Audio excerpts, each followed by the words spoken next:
नमस्कार दोस्तों, आपका स्वागत है मेरे YouTube चैनल सोशल लॉयर में।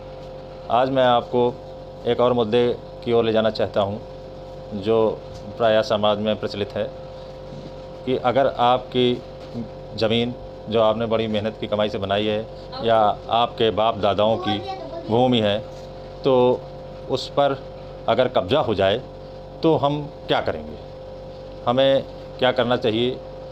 अगर आपने की भूमि पर कब्ज़ा हो गया है और वो कब्ज़ा 12 साल से हो चला है और आपने कोई प्रतिरोध उस कब्ज़े का किया नहीं है, तो आप उस भूमि पर क्लेम नहीं कर सकते हैं।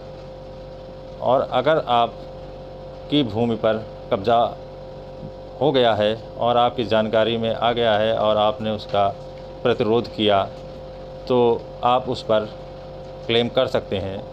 और यद्यपि आप 12 वर्ष को पूरा ना होने दें।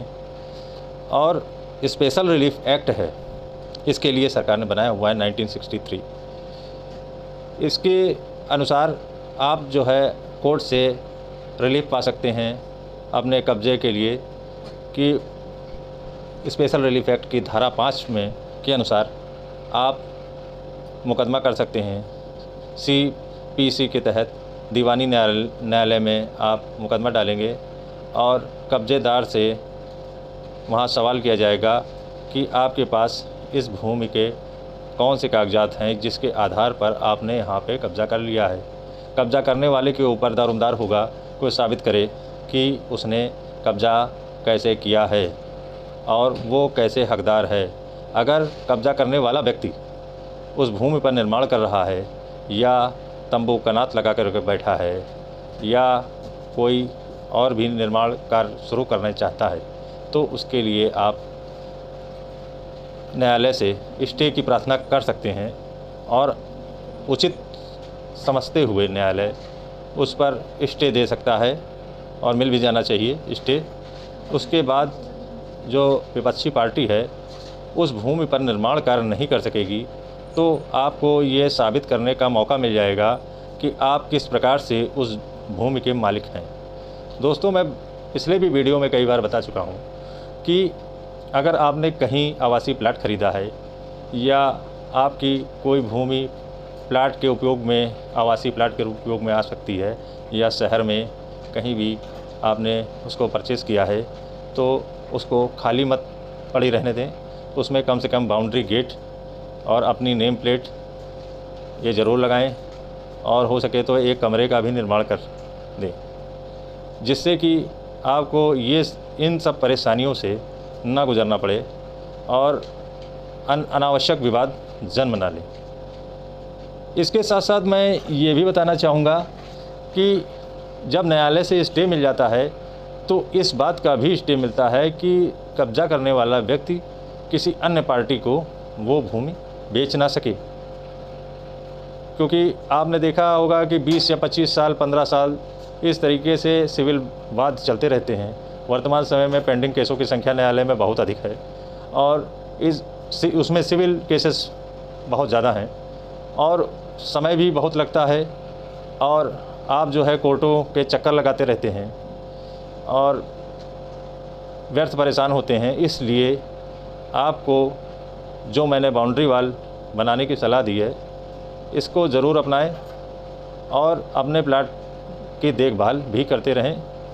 और 12 वर्ष का जो मैंने कब्ज़ा बताया कि 12 वर्ष अगर बीत जाएंगे, अगर उसके ऊपर आपने कोई क्लेम नहीं किया है, तो 12 वर्ष का जो दौर है उसको साबित करने के लिए विपक्षी पार्टी के पास क्या ऑप्शन रहते हैं, मैं ये भी बताना चाहता हूँ कि अगर कोई 12 वर्ष तक हाउस टैक्स जमा कर रहा है निर्विरोध, 12 वर्ष तक बिजली का बिल जमा कर रहा है, ये उसके पास एविडेंस होंगे कि इस दौरान कोई भी वाद या विवाद या कोई भी मुकदमा नहीं लाया गया, तो उसको फ़ायदा ज़रूर मिलेगा। इसलिए लोग सोच रहे होंगे कि 12 वर्ष किस तरीके से प्रूफ किया जाता है, तो मैं उसको बता दे रहा हूँ कि 12 वर्ष के बिजली के बिल और 12 वर्ष के हाउस टैक्स ये कोर्ट में एविडेंस के रूप में लगाए जाते हैं। इसलिए आप ऐसी नौबत ना आने दें, सावधान रहें, सचेत रहें। प्रायः मैंने देखा है कि लोग प्लाट खरीद करके भूल जाते हैं। वो सोचते हैं कि ऐसा कुछ होगा नहीं मेरे साथ, लेकिन जब कोई घटना हो जाती है तब उनको याद आता है कि मुझे क्या करना चाहिए, क्या नहीं करना चाहिए। जब अदालतों के चक्कर लगाते हैं तो काफ़ी ज्ञान मिलता है। लेकिन समाज को ज्ञान कैसे मिलेगा? समाज को ज्ञान देने के लिए इसी तरीके से आप अपने जो कानूनी सलाहकार हैं, आपके व्यक्तिगत अधिवक्ता हैं, जो आपको भूमि के विषय में अगर कोई सलाह दे सकते हैं, या भूमि विशेषज्ञ अधिवक्ता हो कोई आपका मिलने वाले, तो उनसे ज़रूर राय मशवरा कर लें कि किस तरीके से विवाद से बचा जा सकता है और इस तरीके से अपनी प्रॉपर्टी को सुरक्षित रखा जा सकता है। मैं अपने आने वाले वीडियोज़ में भूमि से संबंधित और भी तमाम अमेंडमेंट और एक्टों के बारे में बताऊंगा।